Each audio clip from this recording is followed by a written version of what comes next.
एक चीज इस असाइनमेंट को देखते देखते आपको लग पता जाएगी, वो ये है कि आपने इतनी बड़ी अपॉर्चुनिटी मिस कर दी। अब मैं आपको इस डेटा एनालिटिक्स के पेपर में फेल होने के जो रीज़न है, उसका सबसे बड़ा रीज़न पता है क्या है?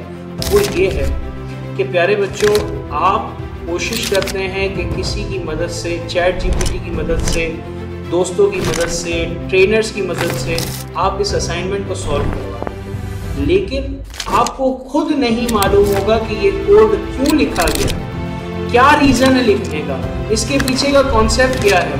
और अगर आपको यही चीज़ एमसीक्यूज में पूछ ली जाए तो आप कैसे उसको सॉल्व करोगे? ये वो रीज़न है जिसकी वजह से अक्सर हमारा बच्चा असाइनमेंट तो कंप्लीट करके दे देता है, लेकिन असेसमेंट में मार खा जाता है, असेसमेंट में फेल हो जाता है। फिर वो इवन क्या कर रहा होता है, अक्कड़ बक्कड़ बम्बे को खेलता है, फिर अल्लाह अल्लाह करके वो जो टिक करता है उस पर अगर उसका तुक्का सही निकल आया तो बहुत अच्छे, अगर उसका नसीब वैसे ख़राब है तो वो अब आप जानते हैं कि फैमिली देख रही है ये वीडियो।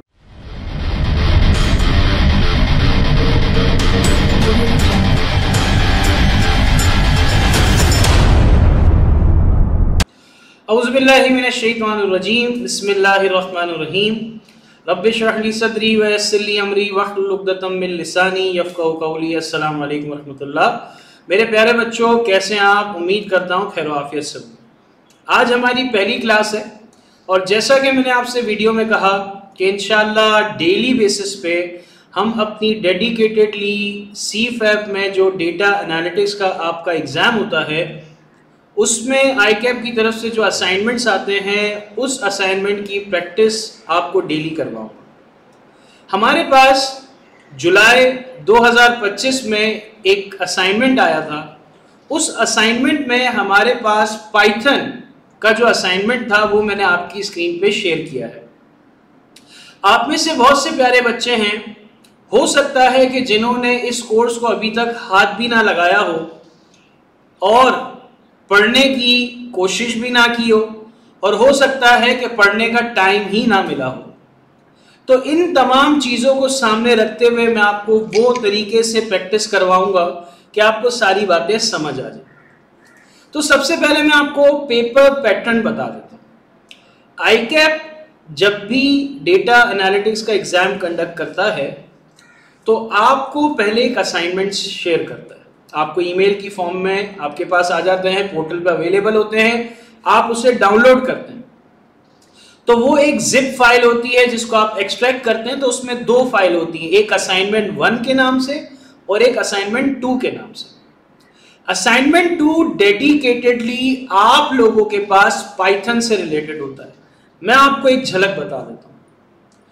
अगर आप अपनी इस कंप्यूटर स्क्रीन पे देखें तो मैं यहाँ पर आपके पास कहाँ पर आया हुआ हूँ, असाइनमेंट, मैं आपको जूम करके ही बता देता हूँ। ये देख सकते हैं मेरे प्यारे बच्चों, असाइनमेंट 25 यानी कि जुलाई 25 का ये असाइनमेंट है।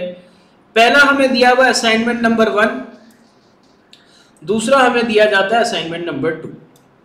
अभी हम किस पे काम कर रहे हैं? हम असाइनमेंट नंबर 2 पे काम करेंगे मेरे बच्चों, क्योंकि पाइथन का एरिया सबसे ज़्यादा इंपॉर्टेंट है।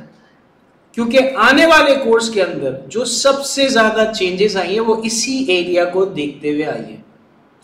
अब आपने क्या करना है, इस पे क्लिक करना है। जब आप इस पे क्लिक करेंगे मेरे प्यारे बच्चों, आपके पास 3 तरह की फाइल्स आएंगी। एक फाइल होगी PDF, एक फाइल होगी डेटा से रिलेट और एक फाइल होगी रिस्पॉन्स फाइल। एक फाइल किससे रिलेट होगी? PDF से रिलेट होगी। एक फाइल PDF से रिलेट होगी, ये मैंने कह दिया PDF से रिलेट है, PDF। दूसरी फाइल आपके पास डेटा से रिलेट होगी और तीसरी फाइल किससे रिलेट होगी मेरे बच्चों? रिस्पॉन्स। अब ये जो रिस्पॉन्स की फाइल है, बेसिकली आपको उस पे काम करना होता है। किस पे काम करना होता है मेरे प्यारे बच्चों? जो आपको रिस्पॉन्स फाइल मिलती है आपको उस पे काम करना पड़ता है। अब जितने भी मेरे प्यारे बच्चे CFAP के हैं, वो जो लैपटॉप यूज करते हैं वो फर्म का होता है और फर्म में कोई सॉफ्टवेयर को डाउनलोड करने की परमिशन नहीं होती। अब ये हमारे प्यारे बच्चे किस तरीके से असाइनमेंट को सॉल्व करेंगे, आए वो भी मैं आपको समझाता हूँ। आपने करना कुछ ये है कि आपने यहाँ पर आके एक न्यू गूगल ओपन करना है। जैसे मिसाल के तौर पे मैंने यहाँ एक शीट ओपन की और शीट इस तरह से ओपन की कि मैंने इसे अलग कर दिया और इसे इस तरह से रख दिया। ठीक है, ये आपने अपना गूगल का वो खोल लिया, गूगल क्रोम। आप सबसे पहले जाओगे, यहाँ लिखोगे google.com। क्या लिखोगे? google.com। अब आपके पास गूगल की शीट आ जाएगी। यहां पर आप मेरे बच्चे लिखोगे गूगल कोलैब, और यहां पर गूगल कोलैब लिखने के बाद जब आप एंटर करोगे तो अब आपके पास एक और स्क्रीन आ जाएगी। जब आप गूगल कोलैब लिख लोगे तो आपके पास इसी पेज पे एक सेकंड लिंक होगा जो कि इस तरह का होगा। सही है, इस तरीके से होगा। इसको मैं बॉक्स के अंदर एक बंद कर देता हूं। आपने क्या करना है, आपने इस बॉक्स को, मैं यहां पर वापस आपको एक बॉक्स बना के दिखा, बल्कि बॉक्स नहीं, अब मैं आपको एक लाइन बना के दिखा देता हूं। ये मैंने लाइन बना दी। ठीक है, अब आपने क्या करना है, अब आपने ये करना है कि इसको क्लिक करना है। मैंने भी क्लिक किया, ठीक हो गया। जब आप इसे क्लिक करेंगे तो ये आपको एक और शीट पे लेके जाएगा जो कि होगी गूगल कोलैब की शीट। आप देख सकते हैं मेरे प्यारे बच्चों, ये रही वो गूगल कोलैब की शीट। ठीक है, इसमें आपके पास यहां पर एक चीज है जिसको हमने क्या कहा, ये आपके पास अल्लाह आपको नेकी दे, ये आपके पास न्यू नोटबुक के नाम से एक चीज आ रही है। क्या आ रही है? न्यू नोटबुक के नाम से एक चीज आ रही है। ठीक है, अब आपने न्यू नोटबुक के नाम से जो चीज आ रही है उससे क्या करना है, आपने ये हटाना है। जैसे मिसाल के तौर पे आपने क्लिक करना है। जब आप क्लिक कर देंगे, क्लिक करने के बाद आपने क्या करना है, जब वो आपको नेक्स्ट पेज पे लेके जाएगा, जैसे मुझे यहां पर इस पेज पे लेके गया, थोड़ा सा इंतजार करने के बाद आपके पास गूगल कोलैब की शीट आ जाएगी जिसको हम कहते हैं पाइथन जुपिटर नोटबुक। क्या कहते हैं मेरे प्यारे बच्चों? Python Jupyter notebook. इस नोटबुक पे आपने काम करना सीखना है और इसी नोटबुक पे आपने काम करना है। अब यहां पर आपके सामने आप देख सकते हैं कि कुछ टाइम के अंदर आपके पास ये शीट आ गई। अब क्योंकि मैं अपने कंप्यूटर को डार्क मोड पे इस्तेमाल करना ज़्यादा प्रेफर करता हूं, तो हो सकता है जब आप ये स्क्रीन अपने पास ओपन करेंगे तो आपके पास ये स्क्रीन वाइट कलर पे आ रही होगी। अब आपका जो स्टेप नंबर 1 होगा वो क्या होगा, आपने फाइल में जाना है। फाइल में जाने के बाद आपने यहां अपलोड पे जाना है। किस पे जाना है मेरे बच्चों? अपलोड पे। अब जब आप अपलोड पे जाओगे तो जाहिर सी बात है आपको यहां पर एक ब्राउज का बटन दिखेगा।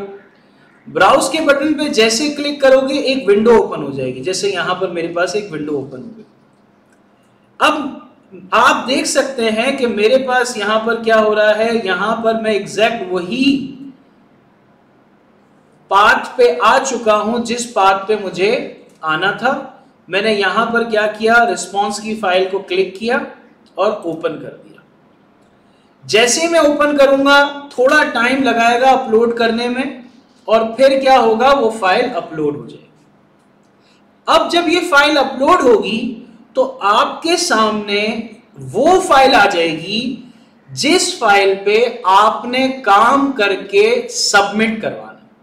ठीक है, क्या करना है, आपने कुछ अलग से फाइल नहीं बनानी, आपने इसी फाइल को अपलोड करना है। तो आप देख सकते हैं कि इस तरह से शक्लो सूरत आपके सामने आ जाएगी। ठीक हो गया मेरे बच्चों। अब इसी फाइल पे आपने काम करना है। तो जरा से देर के लिए आप यहां पर मेरी वीडियो को पॉज करें और जितनी बातें मैंने आपको बताई उसको एग्जीक्यूट करें। जल्दी से एग्जीक्यूट कर लें ताकि हम अगले स्टेज पे जा सकें। अच्छा, तो मेरे प्यारे बच्चों, उम्मीद करता हूं कि जिस तरह से मैंने आपको स्टेप बताया, मैं इस वीडियो को बहुत स्लो ग्रेजुअली लेके चल रहा हूं ताकि हर स्टेप, हर चीज मेरे बच्चों को समझ आ जाए। आपके सामने मैं फिर से उस असाइनमेंट पे आ चुका हूं जिस असाइनमेंट को मैंने पहले ओपन किया था। आपके पास ये जो पाइथन का असाइनमेंट है वो कुछ इस तरह का है जिसमें आपको एक कंपनी, एक ऑर्गेनाइजेशन, एक कॉर्पोरेशन के बारे में कहा जा रहा है। मैं थोड़ा सा डेटा रीड कर लेता हूँ। कहा जा रहा है Buddkoff Motor Corporation is a globally recognized automobile manufacturer and one of the most valuable brands in the automotive sector. As a publicly traded company, BMC stock is actively traded on major financial exchanges and its historical trading data reflects market sentiments, financial performance and global economic factors. You are working as a data analyst at Virtual Intelligence, a financial analysis firm that has been engaged by Real Capital Group, an investment group interested in assessing BMC's stock performance trending over time. RCG has provided a data titled Buddkoff_data.csv, यानी कि आपके पास एक Buddkoff_data के नाम की एक CSV file है जिसमें तमाम डेटा अवेलेबल है। फिर कहा जा रहा है data set contain daily stock market data for BMC dating back several decades, यानी बहुत पुराना डेटा है, सालों का डेटा यहाँ है। The detail description of the field in the data set is provided in annexure A. कौन सी डिटेल है वो एनेक्सर ए में बताई जाएंगी। फिर इसके बाद आपको बोला जा रहा है कि भाई आपको रिक्वायरमेंट के हिसाब से चीजें पूरी करनी है। अब अगर मैं यहाँ आपको बताऊं एनेक्सर ए ये है, आपको बोला जा रहा है कि भाई जो आपको डेटा सेट दिया हुआ है उसमें कॉलम के नाम में डेट है, एडजस्टेड कॉलम, एडजस्टेड क्लोजिंग है, क्लोज है, हाई है, लो है, ओपन है, वॉल्यूम है, उसकी डिस्क्रिप्शन भी आपको दी गई। अब ये सारी चीजें तो अपनी जगह पे मौजूद हैं, ये लवाजमात पढ़ना जरूरी है ताकि समझ आए। लेकिन अगर हम डायरेक्टली जंप करें तो हमारा जो पाइथन का जो असाइनमेंट होता है वो 4 रिक्वायरमेंट पे बेस करता है। पहला रिक्वायरमेंट क्या है कि आपको अपने डेटा सेट, ये जो CSV फाइल है, इसको अपलोड करना आना चाहिए।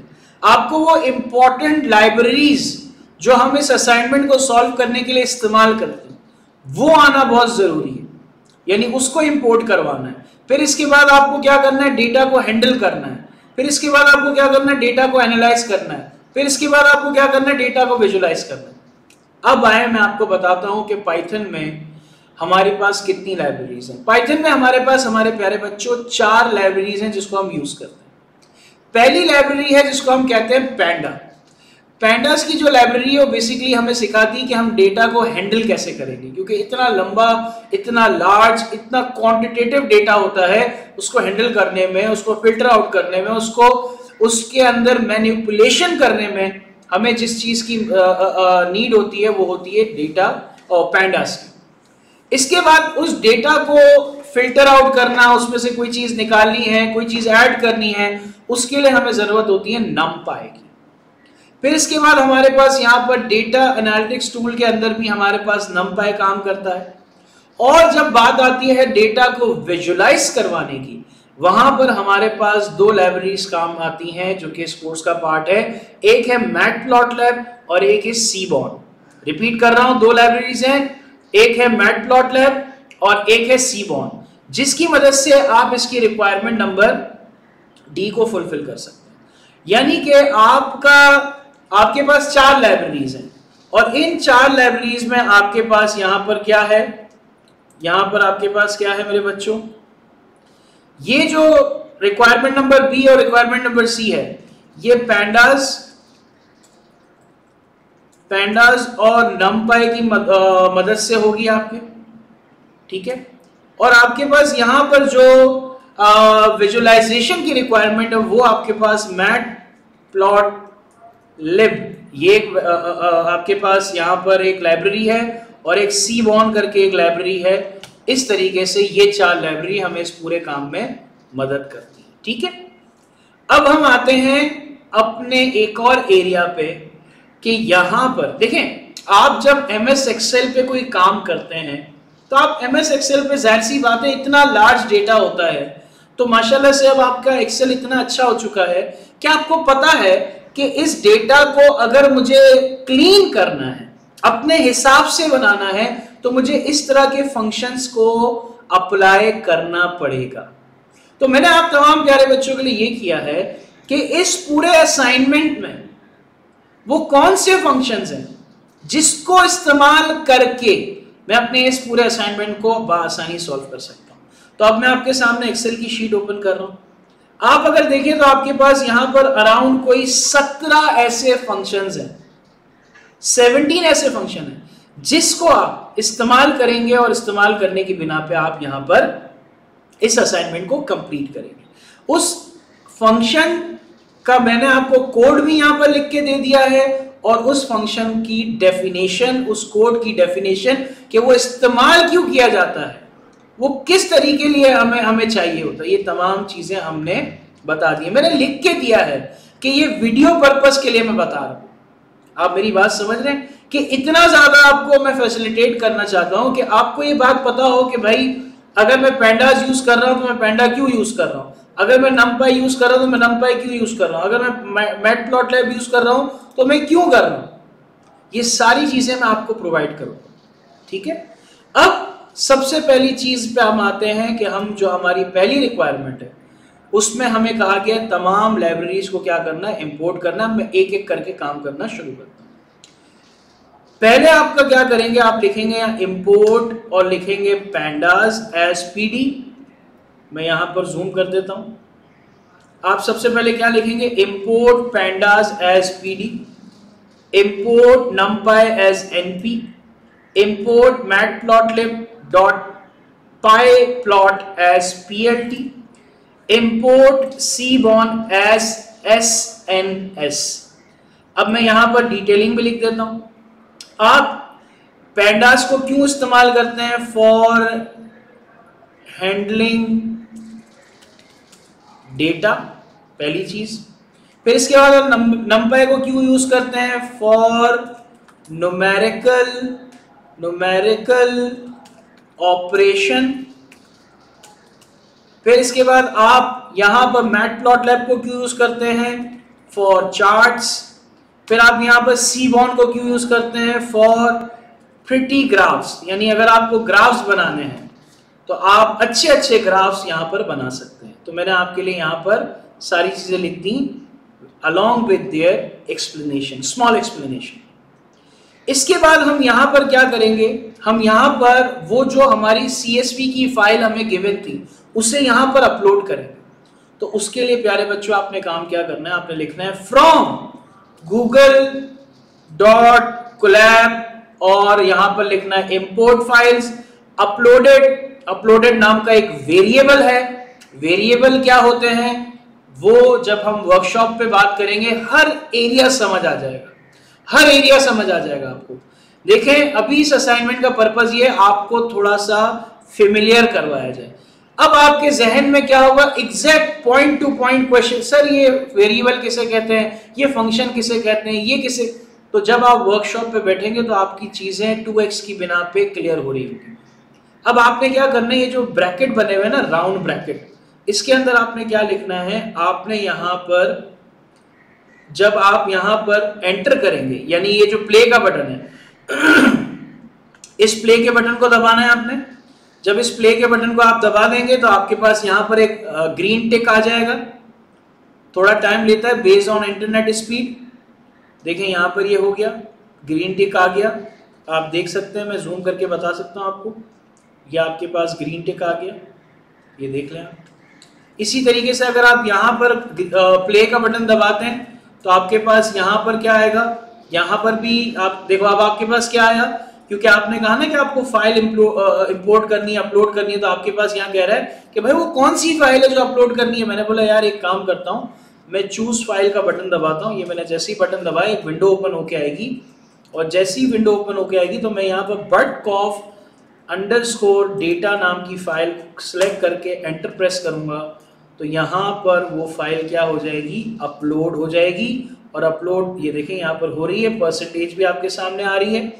और जैसे ही परसेंटेज 100 पे पहुंच जाएगी तो आपको कहा जाएगा कि आपका ये जो डेटा है ये अपलोड हो चुका। फिर तीसरी चीज, जाहिर सी बात है, जब मैंने फाइल अपलोड कर दी तो मैं ये भी तो देखना चाहूंगा ना कि भाई फाइल सच में अपलोड हुई है कि नहीं। तो कैसे देखेंगे, आए बता देते। सबसे पहले आप यहां पर लिखेंगे डीएफ। डीएफ का मतलब होता है कि जब भी कोई फंक्शन आपने डेटा फ्रेम, बेसिकली डीएफ का मतलब होता है डेटा फ्रेम, यानी आपका जो डेटा वो एक फ्रेम के तौर पे आपको यहाँ दिखाया जाएगा। यानी जितना भी डेटा है आप समझें कि एक ब्रैकेट के अंदर दिखाया जाएगा, उसमें हेडिंग्स, कॉलम की हेडिंग्स भी होंगी, वैल्यूज भी होंगी, सारी चीजें होंगी। आपने यहाँ पर करना है डीएफ लिखा मैंने, डीएफ लिखने के बाद इक्वल्स टू दबाया और मैंने यहाँ पर कर दिया। अब आप यहाँ पर देखें, मैं थोड़ा जूम करवा देता हूँ, मैं यहाँ पर लिखा डीएफ डेटा फ्रेम, पीडी का मतलब है short form of panda, read करो, किसे रीड करो, जो सीएसवी, कौन सी सीएसवी, जो मैंने अभी इंपोर्ट किया, आप देख सकते हैं यही वाली इंपोर्ट की है। और डीएफ फिर क्या करो, फिर उसी डेटा फ्रेम के फर्स्ट 3 रॉस को आप रीड करोगे।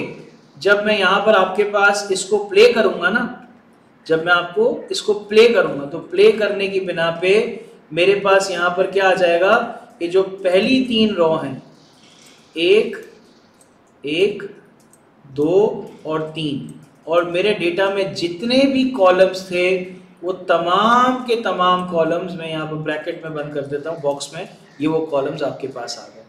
तो इससे ये पता चला कि जो आपने फाइल अपलोड की थी वो बिल्कुल एक्यूरेट अपलोड हुई है, किसी किस्म का कोई मसला नहीं है। अल्हम्दुलिल्लाह हमने यहाँ तक अपनी रिक्वायरमेंट नंबर 1 को कंप्लीट कर लिया है। वीडियो को पॉज करें और यहाँ तक वो सारा काम एज इट इज कॉपी करें ताकि आपको समझ आ जाए काम हो कैसे रहा है।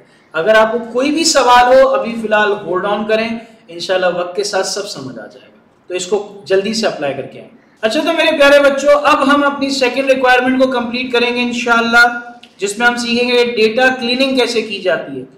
आप अगर अपनी पहली रिक्वायरमेंट देखें, यानी रिक्वायरमेंट नंबर बी की जो फर्स्ट पार्ट है उसको आप देखें, उसमें क्या कहा जा रहा है, run an appropriate command to see the data type of each column of DF. जी मेरे प्यारे बच्चों, यानी आपके पास ये जो डेटा है, इस डेटा में आपको पूछा जा रहा है कि इन डेटा की टाइप्स क्या है, जरा बताओ। अब आपके पास यहाँ पर फ्लोट नंबर्स भी हैं, यहाँ पर आपके पास इंटीजर्स नंबर भी होंगे, यहाँ पर आपके पास ऑब्जेक्टिव भी होंगे, यहाँ पर आपके पास स्ट्रिंग्स भी होंगे, यहाँ पर आपके हो सकते हैं बुलियन भी हो।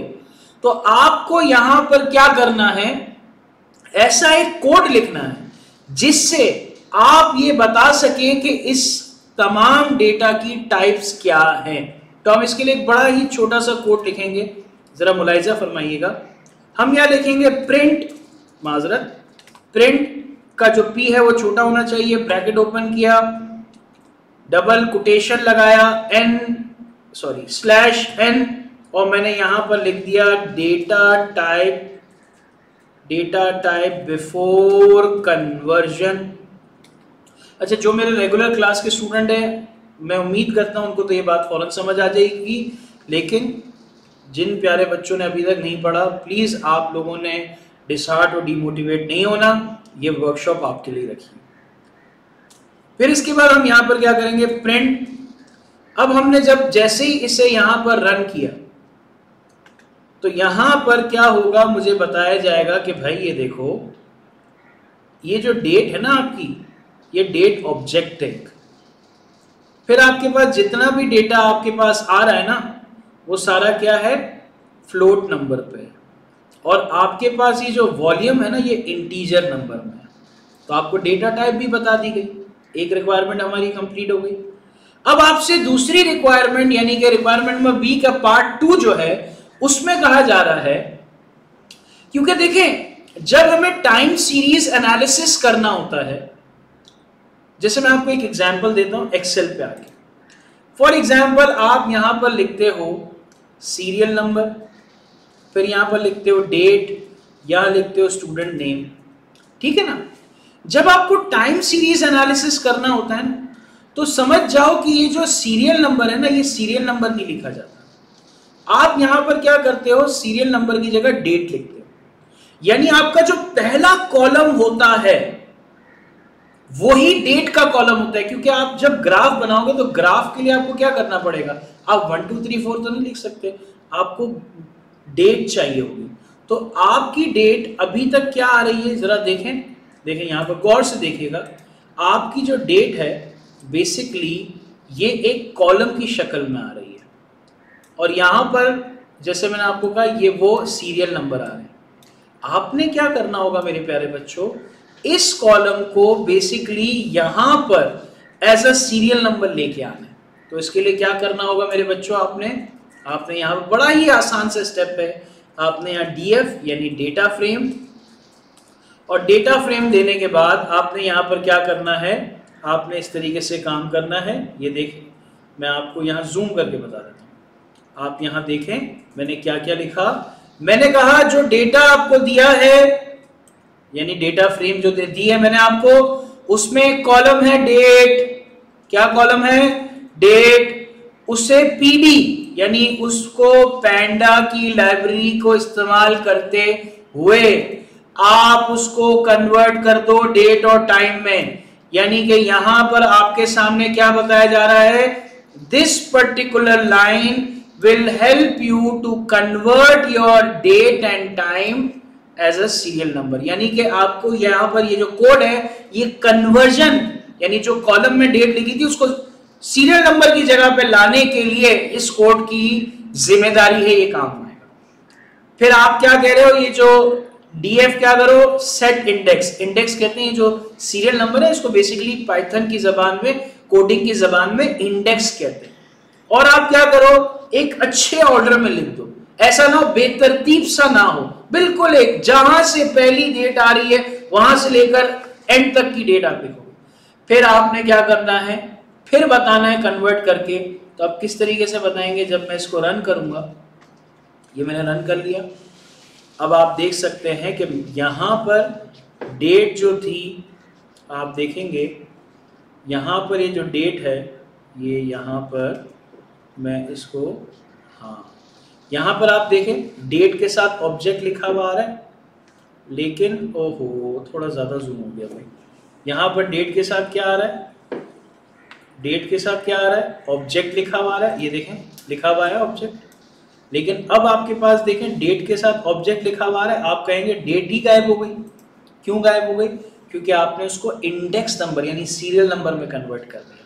अच्छा तो प्यारे बच्चों, अब हम अपने रिक्वायरमेंट नंबर बी के पार्ट 2 को सॉल्व कर रहे हैं, जिसमें हम क्या करेंगे, हम कन्वर्ट करना सीखेंगे कि हम किस तरीके से डेट के कॉलम को डेट एंड टाइम में कन्वर्ट करेंगे, और साथ ही साथ हम उसको कैसे इंडेक्स नंबर में कन्वर्ट करते हैं, यानी कि हम इसको जो सीरियल नंबर मैंने आपसे कहा उस तरीके से कैसे इसे लाएंगे। तो आपके पास ये 4 लाइन पे मुश्तमिल एक कोड है जो मैं आपके सामने लिख रहा हूँ। इसकी पहली लाइन आपको ये बताती है कि भाई आपने पहले जो डेटा फ्रेम है इसमें जो एक कॉलम है डेट का, उसको पैंडास की मदद से कन्वर्ट करना है डेट एंड टाइम में, ताकि वो क्या हो जाए, कन्वर्ट हो जाए। फिर आपने क्या करना है, उसी डेटा फ्रेम में जो इंडेक्स नंबर है उस इंडेक्स नंबर की जगह इन प्लेस का मतलब उसकी जगह पे ले आना किसको, डेट को। ठीक है। फिर प्रिंट का स्टेटमेंट क्या कहता है कि आपने एक हेडिंग लगानी है डेटा टाइप, यानी मिसाल के तौर पर मैं इसको डेटा टाइप, क्योंकि मैं चेंज हो रही है, पहले हमारा जो डेट था वो एक ऑब्जेक्ट था, अब वो चेंज हो रहा है। तो अब इसके बाद हमारा जो इस तरह की शक्ल में हमारे पास डेटा आ रहा था, जाहिर सी बात है उसमें आप देख सकते हैं कि हमारे पास ये डेट जो है ऑब्जेक्ट बन के आ रहा है। अब क्या आता है हम देखते हैं। तो यहाँ पर हमारे पास इसको मैं एरर को यहाँ जो आ रहा है इसको रन करता हूँ, वापस इसको रन करता हूँ। तो अच्छा मैं थोड़ा सा और ऊपर से आता हूँ, इसको यहाँ से रन करते हैं और फिर इसको हम यहाँ से रन करेंगे, फिर इसको हम यहाँ से भी रन करेंगे।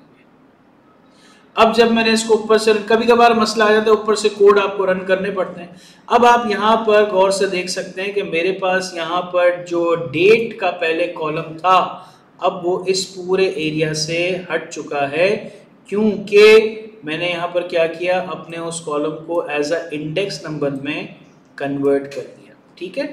अब मैं क्या करूँगा, जो मैंने यहाँ पर ये जो लाइन लिखी थी ना, मैंने जो यहाँ लाइन लिखी रीड करने की, वही लाइन में लिखूँगा। और किस तरीके से लिखूँगा, आए ज़रा देखते हैं कि मैं यहाँ पर अब कहूँगा कि भाई ये जो मेरी मिसिंग वैल्यू है, कौन सी मिसिंग वैल्यू है, फॉर एग्जाम्पल इसको इस तरीके से देखते हैं कि आप जब MS एक्सेल की बात करें तो जाहिर सी बात है, एक डेटा जब आपके पास आता है, उस डेटा में आपके पास तमाम के तमाम कॉलम और सेल में तो डेटा नहीं लिखा होता, आपके पास कुछ मिसिंग कॉलम भी होते हैं, कुछ मिसिंग सेल भी होते हैं। अब आप अपनी समझदारी की बिना पे क्या करते हो, आप वहां पर फिल्टर्स लगाते हो, और फिल्टर्स लगाने की बिना पे आप क्या करते हो, आइडेंटिफाई करते हो कौन से सेल मिसिंग है। तो वही काम आपने यहां करना है, लेकिन काम करने का अंदाज अब एक्सेल वाला नहीं होगा, अब वो क्या होगा, कोडिंग वाला तरीकेकार होगा। तो आए जरा देखते हैं किस तरीके से मैं कोडिंग करके इस काम को हल कर सकता हूं। तो मैं यहां पर आऊंगा और मैं लिखूंगा प्रिंट लिखूंगा, और प्रिंट लिखने के बाद मैं क्या करूंगा भाई, कोई नंबर सम करो, जितनी भी मिसिंग वैल्यू उसका सम करो और मुझे बताओ कि कोई एरिया कोई सेल नल तो नहीं है। तो मैंने जैसे ही किया तो मुझे यहाँ पर बता दिया गया कि भाई ना आपका एग्जिस्टिंग क्लोजिंग वाला कोई कॉलम में कोई मसला है, ना कोई क्लोजिंग वाले में मसला है, किसी में मसला नहीं है, सब बेहतरीन चल रहा है, ओके की रिपोर्ट है। लिहाजा यहाँ पर आपकी जो रिक्वायरमेंट भी है जिसमें आपको डेटा की क्लीनिंग के हवाले से बोला गया है, ये अल्हम्दुलिल्लाह कवर हो गया। अब आपने वीडियो पॉज करनी है और यहाँ तक जहाँ मैंने काम कराया उसे आपने करना है, जल्दी से करके आ जाए। अच्छा, तो अब हम इंशाल्लाह यहाँ पर जिस रिक्वायरमेंट को सॉल्व करेंगे वो डेटा एनालिसिस करना है। देखें, मैं अगेन आपसे कह रहा हूँ कि ये जो पूरा असाइनमेंट है ये आप पहली दफा देख रहे हैं, अभी आपका फोकस होना चाहिए जो बता रहा हूँ उसे आपने कॉपी पेस्ट करना है। जब आप ये कॉपी पेस्ट करेंगे तो आपके माइंड में बहुत से सवाल आएंगे, जब वो सवाल आएंगे तो आप उन सवालों के लिए मुझसे राब्ता करेंगे, मैं आपको सवाल के लिए चीज़ें बताऊंगा। देखें, अगर मैं पहले से आपको, देखो दो तरीके से एग्जाम में काम होता है, या तो आपको मैं कॉन्सेप्ट पढ़ाऊं और फिर इसके बाद प्रैक्टिस कराऊं, बहुत ज़्यादा टाइम टेकन है। मैं आपको यहाँ पर थोड़ा रिवर्स तरीके से काम करवा रहा हूँ, जिस तरीके से मैंने पास्ट में भी प्रैक्टिस करवाई है और जिस तरीके से मैंने खुद भी जब ये तमाम चीज़ें सीखी थी तो खुद भी इसी तरह से प्रैक्टिस की कि जब आपके पास कोई रीज़न होता है कि किसी चीज़ को समझने का, क्योंकि जब आप पहले कोई कॉन्सेप्ट समझते हो तो जहन में आता है सर ये इस्तेमाल कहाँ होगा। अब आपको पता है कि ये चीज़ यहाँ पर इस्तेमाल हो रही है, लेकिन ये नहीं पता कि क्यों इस्तेमाल हो रही है। तो जब मैं आपको उस क्यों का जवाब दूंगा वर्कशॉप पे, जब हम कंडक्ट करेंगे, तो आपकी ऑटोमेटिकली इस एरिया की स्किल बेहतर हो जाएगी। बहरहाल, अब हम क्या कर रहे हैं, एक काम बोला है भाई एवरेज निकालना है। जो क्लोज प्राइस है ना, क्लोज प्राइस, ये क्लोज प्राइस है हमारे पास, ये मैं ऊपर ले आता हूँ, ये देखो ये क्लोज प्राइस है, ये देखें क्लोज प्राइस है ना मेरे पास। इस क्लोज प्राइस का मुझे एवरेज निकालना है। अब कैसे निकलेगा इसका एवरेज, आए जरा देखते हैं मेरे प्यारे बच्चों। मैं यहाँ पर आता हूँ और यहाँ आने के बाद लिखता हूँ एवरेज, सॉरी एवरेज लिख दिया मैंने, अंडरस्कोर क्लोज मैंने लिखा इक्वल्स टू, और मैंने यहाँ पर आके ये तमाम कोड लिख दिया। अब मैं इस कोड को एक्सप्लेन करता हूँ मेरे बच्चों। मैंने कहा कि एक वेरिएबल बनाओ जिसमें आप क्या करो, एवरेज अंडरस्कोर क्लोज करो, यानी कि वेरिएबल क्या होता है, ये सवाल तो बहुत अच्छा आएगा, लेकिन अब ये किस तरीके से आपने समझना है कि ये समझ ले एक तरह का बॉक्स है जिसका नाम है एवरेज क्लोज। उसमें डेटा फ्रेम आप लेके आओ, डेटा फ्रेम में आपके पास एक कॉलम होगा क्लोज नाम का, उसका मीन निकालो। मीन का मतलब क्या है, एवरेज। फिर आप प्रिंट करो क्या, ये वाला एरिया। फिर आप क्या प्रिंट करो, ये जो आपने वेरिएबल लिखा है ना, इसको आप प्रिंट कर लो। जब मैं इसे यहाँ पर लेके आऊँगा तो मुझे यहाँ पर क्या बताया जाएगा, मुझे यहाँ पर बताया जाएगा कि आपका जो क्लोज प्राइस का कॉलम था उसका एवरेज यहाँ पर इस तरीके से आ रहा है 72.05, और फिर इसके बाद पॉइंट्स पे मल्टीपल पॉइंट्स आ गए आपके पास, तो हमने एवरेज निकाल लिया। इसके बाद आपने क्या करना है, यहाँ पर आपने मैक्सिमम, यानी कि आपने यहाँ पर क्लोज प्राइस को डेट के अकॉर्डिंग, जैसे इसको इस तरह समझते हैं कि इस पूरे महीने में आपकी सबसे ज्यादा किस दिन किस डेट में सेल हुई, आपकी इस पूरे महीने में सबसे कम किस डेट को सेल हुई, तो यही चीज आपसे यहां पर पूछी गई है कोड की जबान में। तो आपने क्या किया, मैक्स वॉल्यूम करके एक वेरिएबल बनाया, उसमें से आपने मैक्स फाइंड किया, फिर मिन वॉल्यूम के वेरिएबल को बना के आपने मिन फाइंड किया। किस तरीके से, यहां आप देख सकते हैं मेरे बच्चों, आपने कहा कि भाई पहले मैक्स वॉल्यूम का एक वेरिएबल बनाओ, उसमें डेटा फ्रेम में आप देखोगे जो डेटा फ्रेम मैंने आपको दी है उसमें एक वॉल्यूम नाम का मेरे पास क्या होगा कॉलम, और उसका मैक्स फाइंड करके ले आओ। ठीक हो गया। फिर इसके बाद मुझे क्या कहा गया है, मुझे प्रिंट करवाने के लिए कहा गया है। क्या क्या प्रिंट करवाना है मैंने, कि भाई मैक्सिमम वॉल्यूम बताओ प्रिंट करके और मिनिमम वॉल्यूम बताओ प्रिंट करके। ठीक हो गया मेरी बात। अब यहां पर मैं आता हूं और यहां आने के बाद मैं इसको जब रन करूंगा तो मुझे यहां पर बता दिया जाएगा कि भाई आपकी जो क्लोजिंग प्राइस है उसका जो मैक्सिमम वैल्यू है वो ये है और जो मिनिमम वैल्यू है वो ये है। ठीक है। इसी बात को कहने का एक और तरीकेकार भी मैं आपको समझा देता हूं। वो क्या होगा, बड़े गौर से आपने देखना है कि मैं यहाँ पर मैक्स लिखने के बाद और ये तमाम चीज़ें लिखने के बाद एक काम और छोटा सा कर सकता हूँ। वो ये कर सकता हूँ कि मैं यहाँ पर आऊँ और यहाँ पर आने के बाद इधर इस जगह पे DF के बाद मैं यहाँ डॉट लगा के कर दूँ LOC, और यहाँ भी डॉट लगाने के बाद कर दूँ LOC, और यहाँ अंदर लिख दूँ डेफ, और यहाँ पे लिख दूँ डेफ, और इसको ब्रैकेट में बंद कर लूँ, इसको भी ब्रैकेट में बंद कर लूँ, बल्कि एक ब्रैकेट लगा लेते हैं, और यहाँ पर मैं इसको इस तरीके से एक ब्रैकेट लगा लेते हैं। ठीक है, ये एक ब्रैकेट हो गया। ये कर्ली ब्रैकेट नहीं है, स्क्वायर ब्रैकेट है, और मैं इसे इस तरह से हटा देता हूँ। ठीक है, यहाँ पर मैं आ जाता हूँ। अगर आप नोट करें तो यहाँ पर आपको रेड दिखा रहा है। रेड का मतलब हमेशा क्या होता है, रेड का मतलब है कि अगर आप गलत कोई कोड लिखोगे तो उस कोड को रिप्रेजेंट वो इस तरीके से करेगा कि वो रेड पे मार्किंग कर देगा। अब हम यहाँ पर क्या करेंगे, हमारी जो रिक्वायरमेंट है उस रिक्वायरमेंट में कहा गया है क्रिएट न्यू कॉलम। देखें अभी तक हम जिन कॉलम पे काम कर रहे थे वो ऑलरेडी एग्जिस्ट करते थे। अब हम यहाँ क्या कर रहे हैं, हम एक न्यू कॉलम पे काम कर रहे हैं। न्यू कॉलम से क्या फायदा होगा कि हमें कोई ऐसी कैलकुलेशन करनी होगी जो अभी तक नहीं हुई होगी। यानी अगर आप यहाँ पर देखें अपने इस डेटा पे, तो आप डेटा को जरा गौर से देखें तो यहाँ पर इस पूरे डेटा के अंदर कोई परसेंटेज का कॉलम नहीं है। तो अब आपको यहाँ पर रिक्वायरमेंट कही जा रही है, वो क्या कही जा रही है कि आपको कहा जा रहा है क्रिएट करें न्यू कॉलम, और ये जो क्लोज वाला जो कॉलम है उसको आप उसकी परसेंटेज में कन्वर्ट करके मुझे बताएं कि परसेंटेज क्या होगी, और मुझे वो क्या बताना है, रॉज में बताना है। आ जाओ बता देते हैं भाई, कोई मसला ही नहीं है।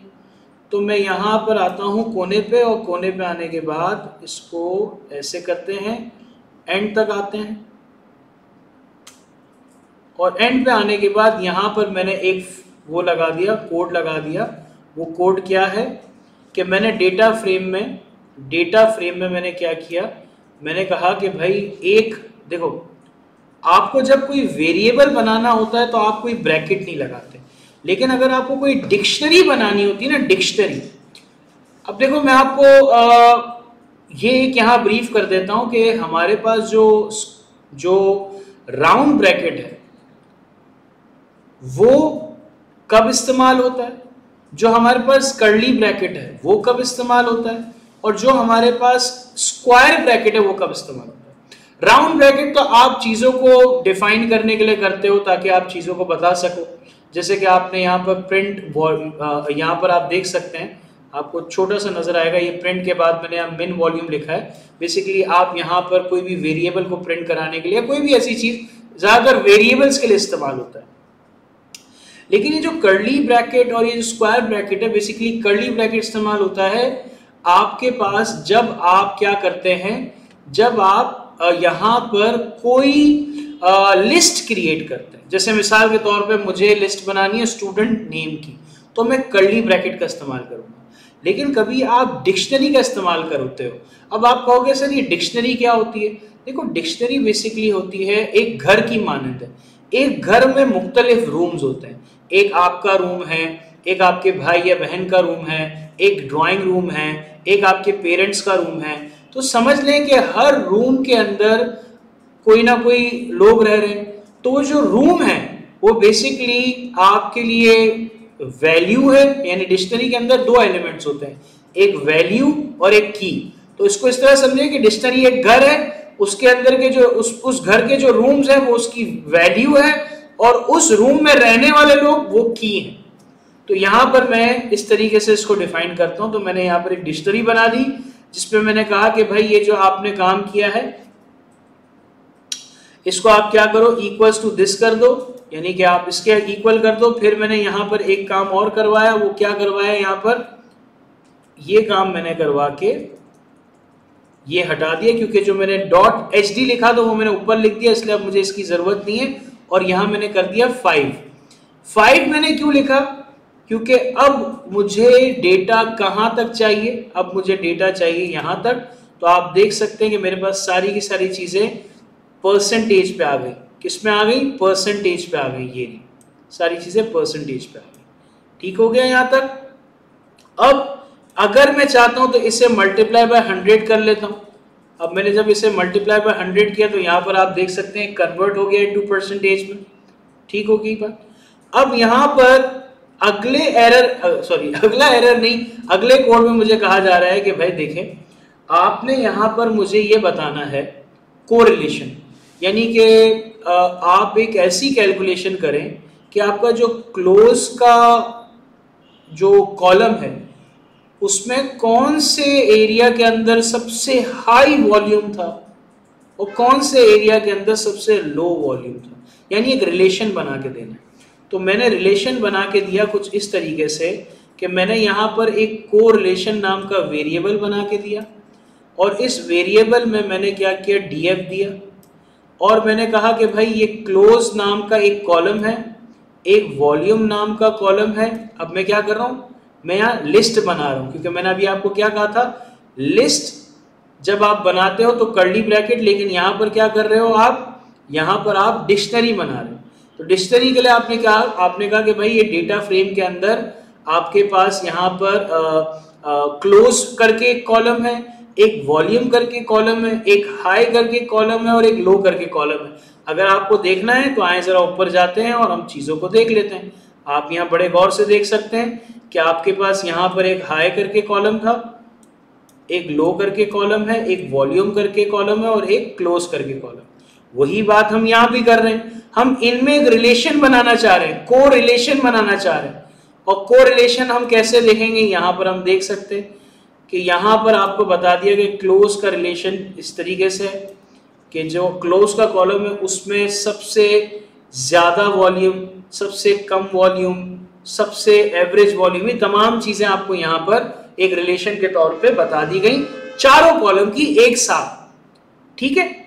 फिर इसके बाद आपको यहाँ पर एक चीज और करनी है, वो क्या करनी है, आपको यहाँ पर अब क्या करना है, मैं जरा इसको जूम करके आपको बता देता हूं। आपको यहाँ कहा जा रहा है run an appropriate command to compute and display the average closing price for each year from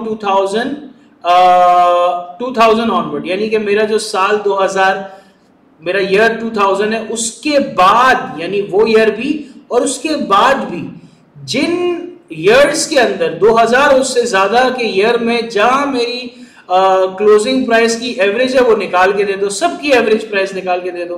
तो मैंने बोला चले ठीक है, मैं निकाल के दे देता हूं। तो यहां पर अब मैंने कोड लिखा और कोड लिखने के बाद जब मैंने यहां किया तो यहां पर तो मेरे पास सबकी आ गई। मुझे क्या कहा था, मुझे तो कहा कि भाई ईयर 2000, यानी कि मेरे इस डेटा को पता है कहां से शो होना चाहिए था, मैं जूम करके बताता हूं, यहां से शो करवाना चाहिए, यहां से।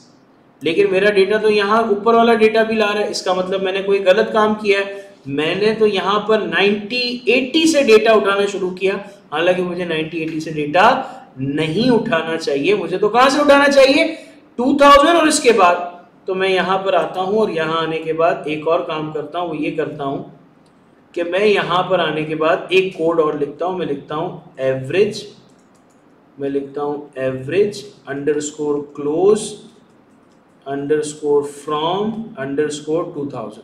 यानी कि मैंने क्या किया, एक वेरिएबल बनाया है जिसका नाम क्या लिखा, एवरेज क्लोज, यानी कि एवरेज निकालना है क्लोजिंग के कॉलम का, वो भी कहाँ से लेकर कहाँ तक, 2000 से ऑनवर्ड तक। तो फिर मैंने यहाँ पर क्या कहा, मैंने यहाँ पर कहा कि देखें कि मेरे पास जो ये जो एवरेज क्लोज ईयर है उसमें आप क्या करो, आप कौन से इंडेक्स को लेके मेरे पास आओ, सिर्फ वो इंडेक्स को जो ईयर 2000 और अबव है।